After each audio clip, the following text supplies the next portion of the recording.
Well, good evening. Welcome to Monday night's edition of Bedtime Stories with me, Pastor Michelle. Tonight's story, our first story, comes to you from the Disney classic Beauty and the Beast. And this is called How to Win at Hide and Seek. And I have to say, I love playing hide and seek. I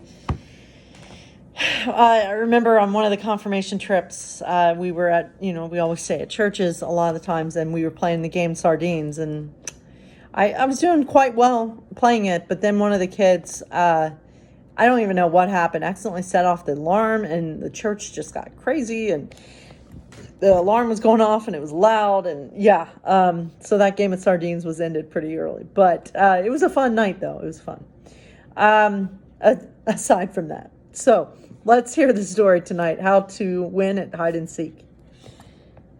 Belle, Mrs. Potts called. Oh, Belle.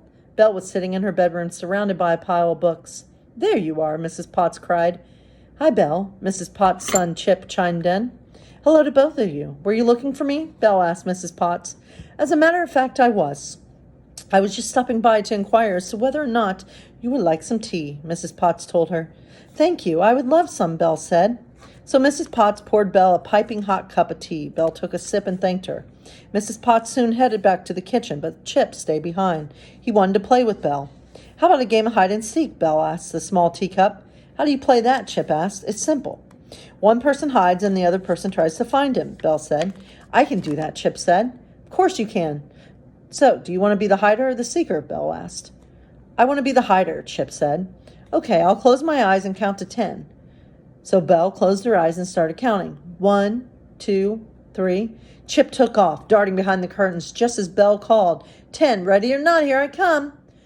Now where could he be? Belle looked under the table. He isn't there. Then she looked in the corner. He isn't there either. She looked high and low, but she couldn't find Chip anywhere. I give up. Come out wherever you are. Chip silently giggled from behind the curtain, but he was careful not to make too much noise. He was having fun. It seems that Chip doesn't want to come out from his hiding place, Belle said. I guess that means I'll have to eat a slice of Mrs. Potts' chocolate cake all by myself. When he heard that, Chip jumped out from his hiding place and called out to Belle, Here I am, wait for me. Well, chocolate is a good way to drive people out of their hiding spaces. So, I do hope, in the midst of all this, in the midst of this pandemic, I hope that families are finding ways to have fun with each other while they're kind of at home with each other. I said that twice, but a good game of hide and seek is a really fun way to have fun with your family. Just saying. I even play hide and go seek with animals. I'll play it with dogs. They're good at it. They're not good at hiding. They're good at finding. So I'll hide and they find. But anyway, our Bible story, our Bible character today is Moses. And so many of us know who Moses is. Many of us have probably seen the movie 10 Commandments. For me, I love the cartoon version. I think it was Disney, or I don't know if it was Disney, Prince of Egypt. I love that one. That's a good version of the Moses story. But let's hear about Moses. And this is a painting by Domenico Feti, painted Moses before the burning bush. And I love the story of Moses and the burning bush because I honestly feel like my initial call into full-time ministry was like a burning bush moment. Because I was on track to becoming a veterinarian, and I was sitting in biology class at UC, and I felt like I wasn't supposed to be there, and it was just a very clear moment for me that I was supposed to go into ministry, and it wasn't until I found the United Church of Christ, the UCC, that I felt that I had the full-on burning bush moment where I realized I was supposed to be a pastor. It was kind of in stages, but so for me, I just love the story of the burning bush, because for me, I do feel like I had a spiritual experience that drove me to where I am today. So anyway, enough about that. Let's hear about Moses. As the book of Exodus opens, a new king has risen over Egypt, one who did not know Joseph. This Pharaoh became concerned that the descendants of Jacob still living in Goshen were becoming too numerous. So he forcefully conscripted conscripted them as slave labor and ordered them to build supply cities, Pithom and Ramses, for Pharaoh. When the Hebrews continued to multiply, Pharaoh ordered even more drastic measures. Every newborn male infant was to be drowned in the river. Around this same time, a young couple from the tribe of Levi, Amram and Jochebed, had a baby. To save him from the Egyptians, they set the baby afloat on the river in a papyrus basket plastered with bitumen and pitch. Eventually, Pharaoh's daughter discovered the basket. She was overcome with pity and adopted the child. Thus, Moses grew up at Pharaoh's court, but he never lost a strong sense of kinship with the Hebrew slaves. When he saw an Egyptian overseer beating one of the Israelite workers, he killed the Egyptian and buried him.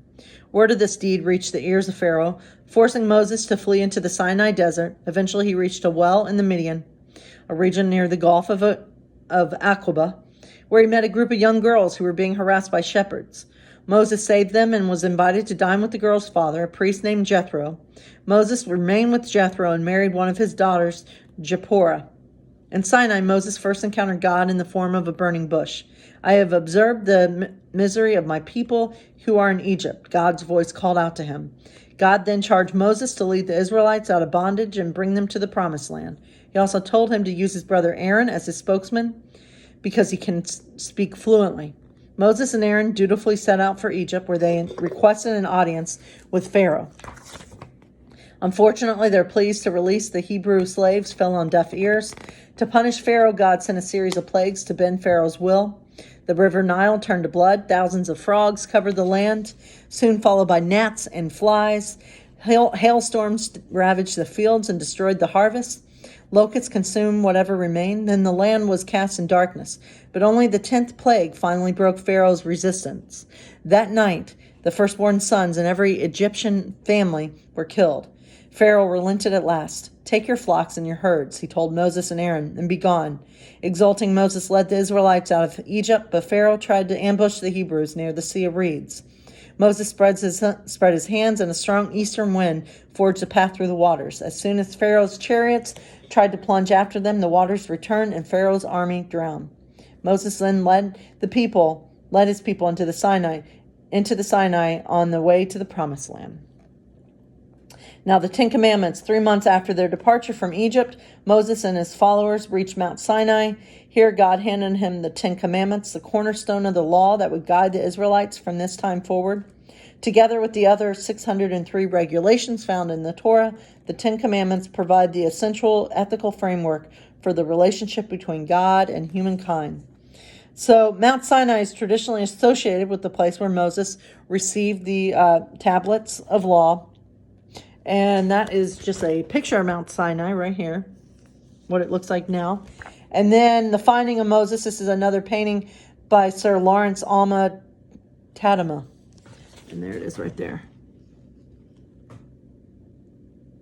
All right, so there's Moses. And you know what, I will say this about the story of Moses, which I think for me makes it clear what God's response is to suffering in the world. God sees the suffering, and God does do something about it. God created us. And so that's the way I see it. God wants us to be part of the change. God wants us to be the miracle. God wants us to go out and spread compassion and kindness and try to make the world a better place. I feel that strongly. And so I think of the quote from Bruce Almighty when God, who's played by Morgan Freeman, says, be the miracle. And I believe that strongly. And I know right now it's hard to know exactly how to continue to spread compassion when we're socially distant from one another, but I think it's still possible. As I shared multiple good news stories of the day, good things are still happening all around us. We can be part of it, and we can see it as well. So I do hope you all have a good night, and stay safe out there. God bless you.